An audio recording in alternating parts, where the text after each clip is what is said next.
Bienvenue sur Leadershift, le podcast qui fait bouger votre leadership. Bonjour, c'est Vincent. Bienvenue dans un nouvel épisode de Leadershift.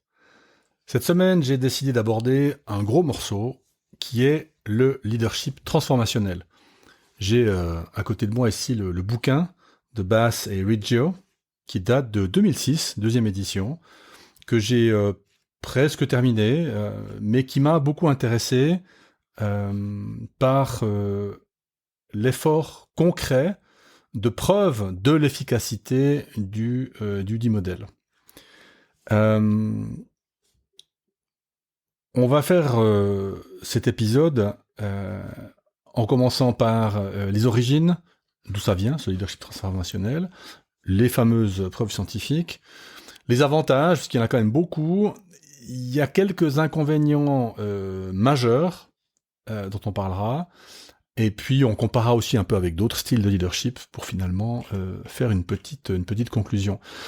Les origines du leadership transformationnel, comme d'habitude, dans les années 50 en général, c'est là que, vous savez, tout ce qui est management scientifique commence à avoir du plomb dans l'aile. Vous me direz que ça fait longtemps, et que on se dit d'ailleurs autre chose, il faut développer le côté humain dans les organisations, il faut développer la prise en compte des personnes. Et donc c'est un monsieur James Downton, comme Downton Abbey d'ailleurs, qui au milieu du XXe siècle, les années 50-60, parle le premier de leadership transformationnel. Mais la personne, le grand chantre du leadership transformationnel, c'est Bernard Bass, B-A-2-S. Donc, Bass, c'est un poisson. C'est la truite ? Non, bref. Qui a véritablement développé l'idée à la fin des années 80. Donc, il y a bossé une vingtaine d'années à peu près avant d'écrire la deuxième édition du bouquin.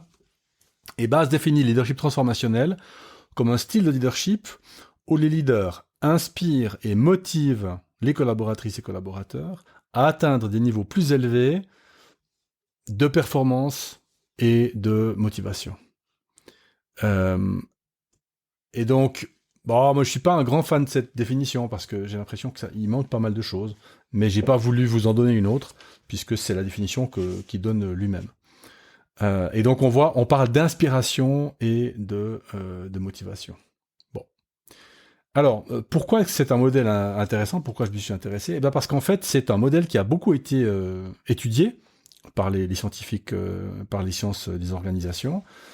Et puis, on a des preuves relativement solides de l'efficacité du leadership transformationnel. Alors, en particulier avec le bouquin que je vous mettrai en référence dans les notes. Le bouquin s'appelle d'ailleurs Transformational Leadership, on ne peut pas se tromper. Et puis, il présente une revue assez complète des théories et des recherches empiriques sur le sujet. Ils ont montré en particulier que le LTF, je vais l'appeler comme ça parce que le nom leadership transformationnel, LTF, est associé à des niveaux plus élevés de satisfaction des collaborateurs, de performance organisationnelle et de bien-être au travail. Et voilà, performance organisationnelle, bien-être au travail, satisfaction, donc engagement, ce sont des termes qui sont souvent, au centre des préoccupations des managers, des leaders, des ressources humaines. Les leaders transformationnels sont capables de gagner la confiance, le respect et l'admiration de leurs subordonnés, des personnes qui travaillent avec eux, ce qui conduit à une meilleure cohésion d'équipe et à des résultats supérieurs. Donc les preuves existent. Alors on n'est pas dans des corrélations de 100%. C'est des corrélations assez typiques dans les organisations. On est donc entre 30 et 40% de corrélation entre d'un côté un leader transformationnel et de l'autre côté les résultats qui lui sont attribués. Pourquoi est-ce qu'on en parle ? Pourquoi c'est un modèle intéressant ? Eh bien, parce que organisationnellement, il permet de réduire le turnover au travers de la satisfaction en particulier.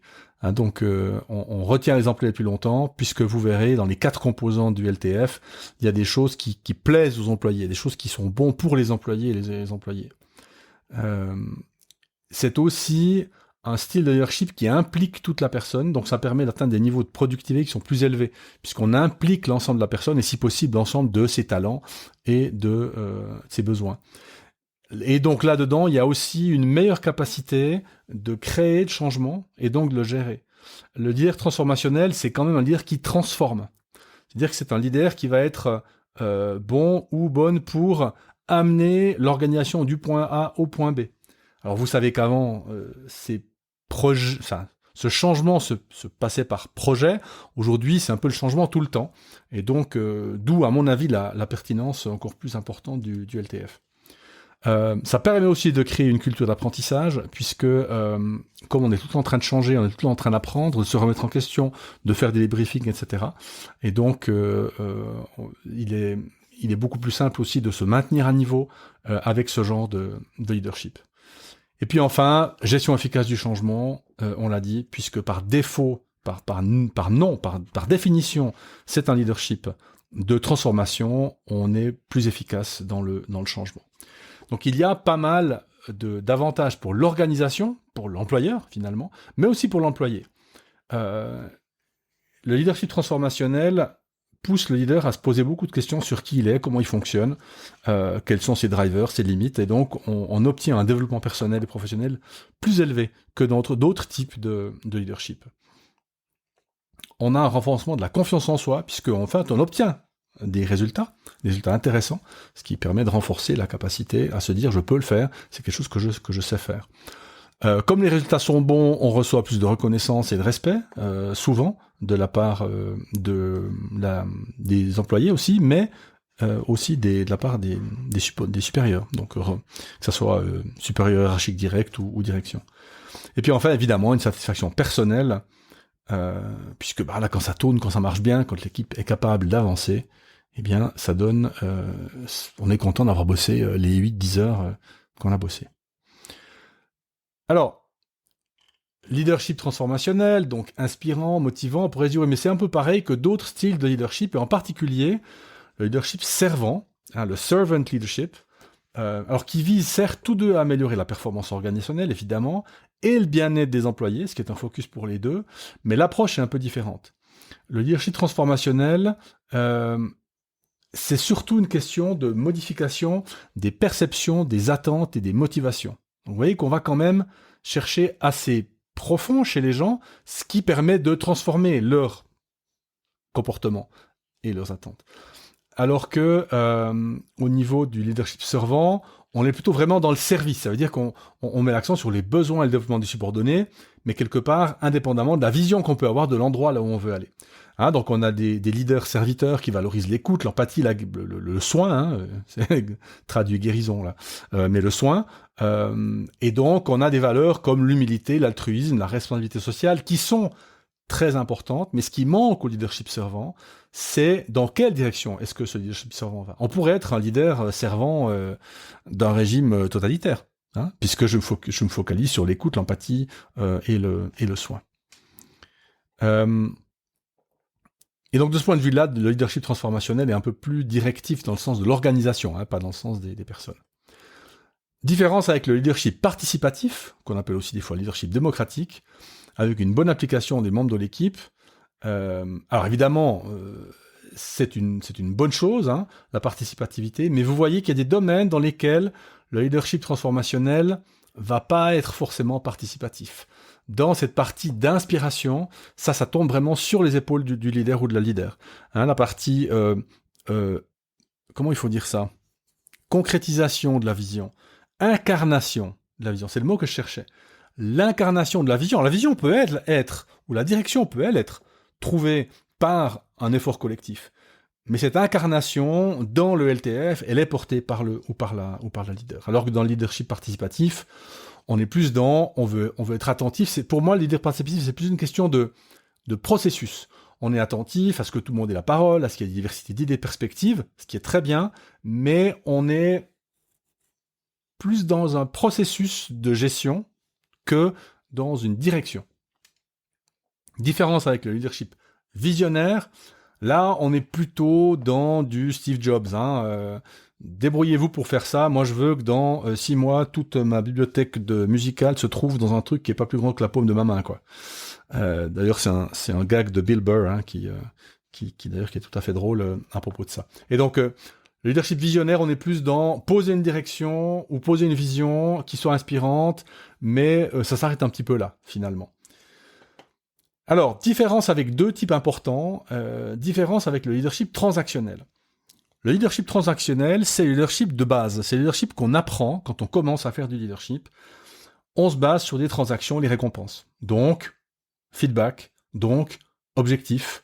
Et donc, c'est une espèce de leadership de niveau 1 qui fonctionne bien, en particulier avec des personnes, par exemple, qui débarquent sur le marché du travail, ou qui ont peu d'expérience, ou qui viennent de changer de travail, et qui ont besoin de cette transactionnalité, pour le dire comme ça, pour se rassurer sur le fait que oui, je fais bien, non, je fais pas bien, oui, je fais bien, non, je fais pas bien.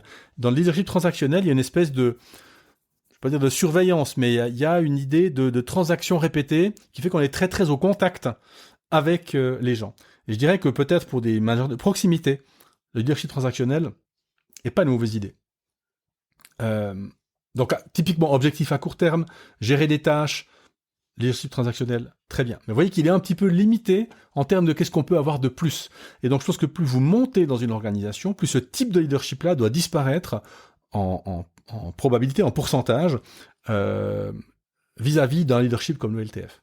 Puis enfin, alors je mentionne parce qu'il existe, hein, mais évidemment, le leadership transformationnel est à l'opposé du leadership autoritaire, mais quoique, on verra qu'il y a une parenté entre le leadership autoritaire et le leadership transformationnel, et c'est ce qui fait un de ses défauts, d'ailleurs.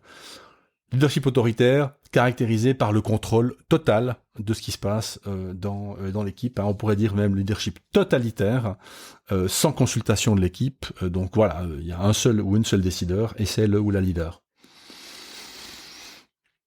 De quoi est fait ce leadership transformationnel? Il y a 4 composantes principales, qui sont appelées les 4 I, parce que c'est sympa, et qu'on s'en souvient du coup. Ce sont influence idéalisée, motivation inspirante, stimulation intellectuelle, considération individualisée. Influence idéalisée, en gros, le leader sert de modèle, la leader sert de modèle et inspire confiance et respect. Donc, on voit que dans la partie influence idéalisée, on a quelque chose qui est quand même très lié au comportement profond du leader. On ne peut pas juste faire semblant. Le deuxième, motivation inspirante, eh bien, c'est une question de communiquer une vision, une direction claire et inspirante sur l'avenir de l'équipe, de l'organisation, et puis d'incarner cette direction ou cette vision. La stimulation intellectuelle, c'est quelque chose que j'ai trouvé intéressant parce que c'est assez peu commun dans les styles de leadership. Vous encouragez la créativité, l'innovation, en remettant en question le status quo. Et donc, évidemment, le statu quo. Et donc, status quo, c'est le groupe de rock. Et donc, le statu quo est remis en question. Et donc, ça peut provoquer, un leader transformationnel pourra provoquer de l'insatisfaction, voire même de la frustration, chez les gens qui ont besoin de beaucoup de stabilité.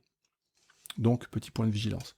Et puis enfin, la considération individualisée, eh bien, les leaderships transformationnels montrent l'intérêt vrai et sincère pour le développement personnel et professionnel de leurs employés, des collaborateurs et collaboratrices, typiquement avec un encadrement, un coaching, voire un mentorat tout à fait individualisé.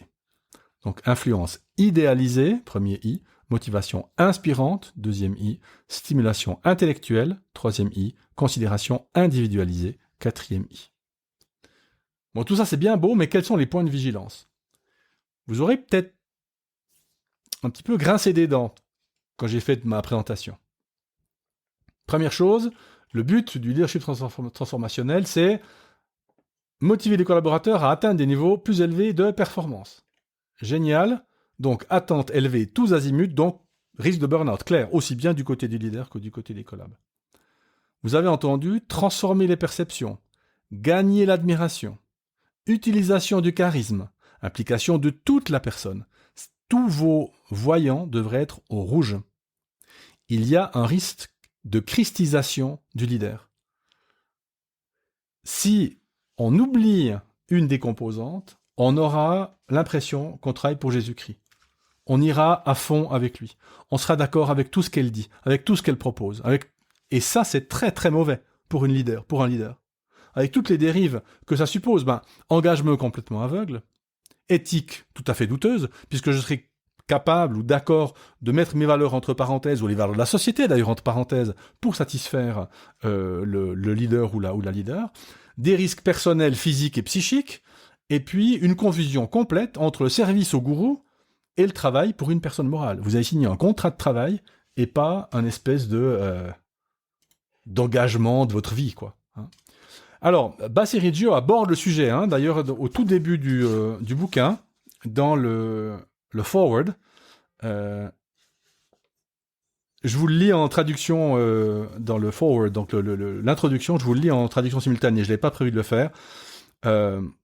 Plus d'une dizaine d'années, donc on est au milieu des années 90, dans une petite salle de conférence à l'université du Maryland.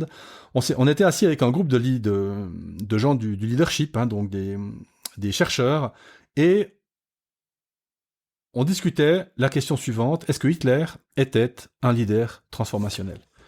Parce que, vous avez bien compris, charisme, admiration, transformation des perceptions, make America great again, let's go.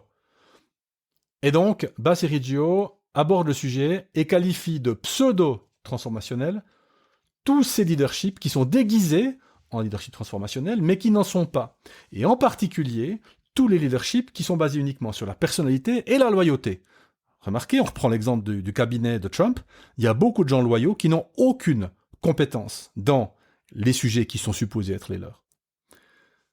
Et donc, quelle composante est ignorée par n'importe quel pseudo-leader transformationnel, ou plutôt leader pseudo-transformationnel? Eh bien, c'est la composante de stimulation intellectuelle. Vous voulez de la contradiction quand vous êtes en leadership transformationnel. Vous voulez de la contradiction, vous voulez de la critique, vous voulez de la discussion, vous voulez du débat. À un moment donné, il faut décider, il faut avancer. Mais ça, vous le voulez. Et ça, peut-être, cher auditeur, chère auditrice, c'est peut-être quelque chose qui va pouvoir vous alerter aussi sur le type de leadership que vous avez en dessus de vous. Donc, en conclusion, le leadership transformationnel est un style très intéressant parce que engageant et, honnêtement, franchement positif. Mais avec des adultes, avec des personnes qui, la plupart du temps, sont rationnelles et qui savent reconnaître un tyran quand ils en voient un. C'est donc un des dangers d'avoir des gens en dessous de nous qui travaillent pour nous, qui sont d'accord de se jeter corps et âme, ce qui, un, est pas légal, et deux, pas bon pour eux à long terme. Et en plus de ça, c'est un des styles les plus complets et qui est le mieux étudié. Et donc, eh bien, je vous propose d'approfondir ce leadership transformationnel dans les 4 épisodes qui suivent, puisqu'on va faire, vous me voyez venir, un épisode par composante. Donc on aura un épisode influence idéalisée, un épisode motivation inspirante, un épisode stimulation intellectuelle et un épisode considération individualisée. Voilà mes chers, j'espère que ça vous a plu et que ça vous plaira de suivre l'aventure du leadership transformationnel. Et donc je vous dis à la semaine prochaine. Ciao!